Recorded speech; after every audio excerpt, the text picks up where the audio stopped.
The Sissy Duckling by Harvey Firestein, illustrated by Henry Cole.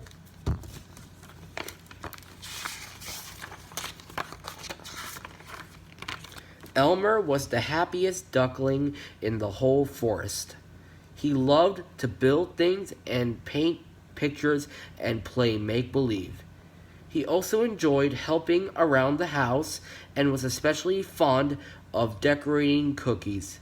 Yes, Elmer was one happy duckling doing all the things he loved to do. Unfortunately, there wasn't a single other little boy duckling who liked to do any of the stuff that Elmer did. Not one. They boxed while Elmer baked.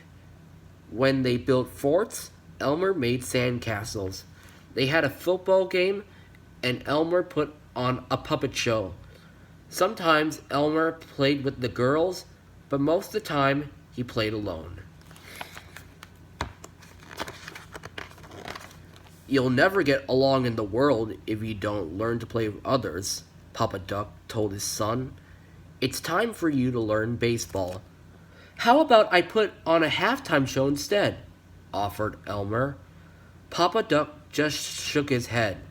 "What's the point?" Elmer asked. "I can't catch and I can't throw." "You don't have to catch or throw. Just hit the ball," said Papa, plunking a batting helmet onto Elmer's little head. "This is going to be a disaster," thought Elmer as the first pitch streaked past his beak. "Batter can hit, batter can hit," chanted the catcher. Elmer snapped back. "Do I point out your shortcomings?" As the second pitch whizzed past his bat, the umpire called, "Strike two!" "Swing!" hollered Papa. "Swing!" And another pitch flew right into the catcher's glove. "Strike three!" cried the umpire. "You're out." "Really? I'm all done?" Elmer asked, tossing aside his helmet and bat. "Thanks for a swell time, fellas," he announced. "See ya in postseason." And then, to the amazement of all, he skipped merrily away. Elmer was getting ready for bed when he heard his papa shouting in the living room. "Sissy!" They all called him Sissy. Now I am the laughing stock of the whole flock. When Mama came to tuck Elmer into bed, it took all of its courage to ask her, "What's a sissy?" Mama sat down next to him and explained, "Sissy is a cruel way of saying that you don't do things the way others think you should." "How do they want me to do things?" "Just like they do," Mama said with a smile. "You are special, Elmer, and being special sometimes scares those who are not." "I don't want to be special," Elmer quietly confessed.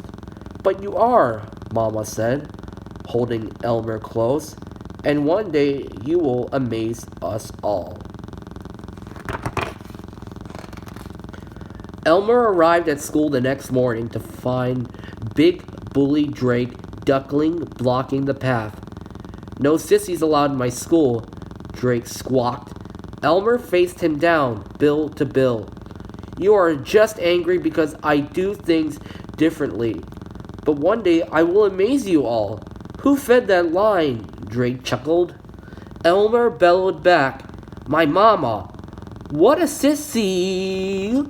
Drake howled, and the other ducklings joined in teasing Elmer until Mrs. Henry Pecker appeared at the door. "I heard that," announced their teacher, "and you'll all stay after class until you learn to get along." The ducklings grumbled and mumbled and waddled into the old schoolhouse.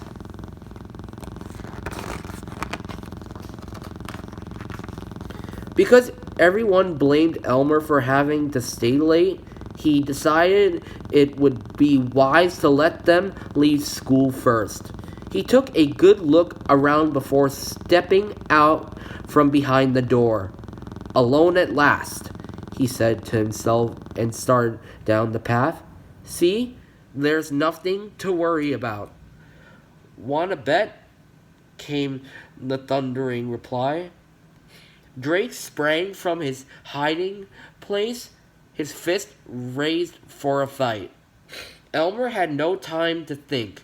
He made a break toward home, running harder than he'd ever run before, with Drake chasing his every step. They jumped over fallen trees, splashed through puddles, crashed through branches, and leaped across a stream. Elmer was so frightened that he couldn't catch his breath. Not when he reached his house. Not when he got to his room. Not even when he locked the door and hid under his bed. Even then, alone in the dark, there was no peace for Elmer.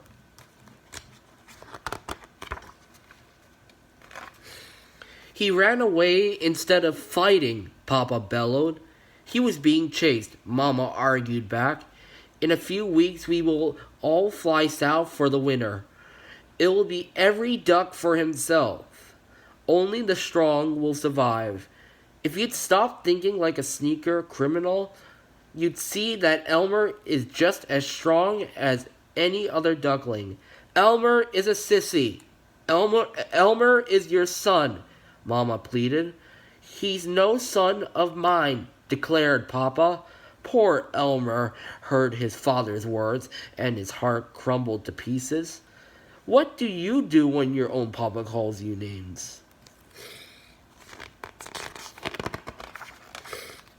Elmer didn't want to make his mama unhappy or his papa angry anymore. He filled a pillowcase with his paints and tools and a picture of his parents. He tied up the bundle and carried it away into the night. The forest was dark and silent. Elmer was relieved that there was no one around to see his tears when he slipped into the great pond and swam away from home.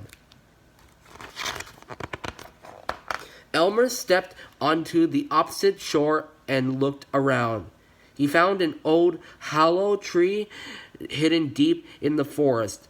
No one will ever find me here, he thought. Just as Elmer had made his toys, he now used his special talents to make his new home. He built a comfy bed and a warm fireplace and a door to protect him from the chilling winds. My house is everything I could ever want, he boasted. Everything except my mama and papa. The grass turned white with the first frost of winter. Elmer knew he would soon be the only duck left in the forest. His heart ached to see his parents once more before they flew south. As quietly as he could, he paddled back across the great pond and arrived just in time to see his flock readying for their journey. We can't go without Elmer, he heard his mama cry. We can't stay here, Papa replied. If only I knew he was all right. Elmer whispered to himself from his hiding place. I'm all right, Mama. The flock took to the side, and Elmer waved goodbye. Just then, a shot rang out, shattering the cold. Hunters leaped from behind trees, their guns blasting. The ducks screeched in fright, struggling to fly as fast and as high as they could. Shot after shot tore the air, and ducks felt like autumn leaves from the sky. Elmer breathed easier when he saw most of the flock escape into the clouds. But then he realized that the hunters and their dogs would be coming. He was about to hide in the pond when he was stopped by the sound of a quiet moan. Terrified as he was, Elmer followed the sound. He parted the tall grass, and there, to his astonishment, he found his wounded papa. "Fly away, Elmer," Papa pleaded. "You don't see any other ducks coming to rescue me. For once in your life, can't you act like a normal duck?" he argued. "Forget me and save yourself. That's what every other duck would do." With all his strength, Elmer lifted the old duck and carried him to the safety of the pond. It may not have been what any other duck would do, but Elmer knew in his heart that it was the right thing to do for him to do. Papa was completely confused when he awoke. "Where am I?" he quacked. "Don't worry, you're with me," Elmer answered, bringing a bowl of hot mushroom soup for his papa to eat. The old duck looked around at the wonderful home. "You did all of this by yourself?" But then he remembered what had happened. You must leave me here and fly south. No duck has ever survived a winter in the forest. Save yourself, son. Please." Elmer answered calmly. "You have been sleeping for a long time, Papa. It's too late to leave." He opened the door so that Papa Duck could see the deep snow that covered the forest. "Oh, son, what have I done to you?" "Don't worry, Papa," Elmer chided. "We're going to have fun." And he was right. All winter long, they played games and told jokes and made things and laughed and talked and got to know each other. It was on a warm, cloudless morning that the sky exploded with the sounds of honking and flapping. Spring had come, and the ducks were returning home. They gathered in the large field to give thanks for the safe journey. As the newly elected leader of the flock, Drake Duckling asked for a moment of silence to remember all their fellow ducks who had not made it through the winter. And let's not forget the ones shot by the hunters last fall. "And Elmer," Mama called out. "Don't forget, we lost my Elmer too." "Now, who could forget Elmer?" Drake chuckled. "That little sissy." The other ducks joined in the laughter until a voice boomed forth. "If Elmer is a sissy, then I wish I were a sissy too." Drake angrily demanded, "Who said that?" To everyone's shock, Papa stepped forward. "Papa?" It was impossible. No duck had ever survived a winter in the forest. Not one. Not ever. Never! Mama ran to embrace Papa as the other ducks wondered. How? Elmer was so engrossed in cooking a pot of dandelion stew that he never even knew his mama was there until she said, "Are you too grown up to give me a kiss?" Elmer cried with joy and hugged her. "I always knew you were special," she whispered to him. "And now everyone else knows too. I am so proud of you." The entire flock cheered when Elmer stepped from his home. One by one, each duck congratulated him for his bravery and loyalty, and ingratefully, Drake Duckling sheeply kicked the dirt with his webbed feet. He didn't know what to say except, "Way to go, Elmer," and he offered his wing for a high five.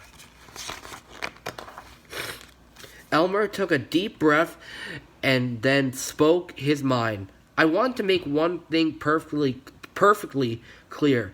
I am the same duck I have always been. I have not changed. I am a big sissy and proud of it. Drake took a step forward. You haven't changed, but maybe I have. Again, he offered his wing, and this time Elmer slapped it hard as the flock rushed to surround their hero.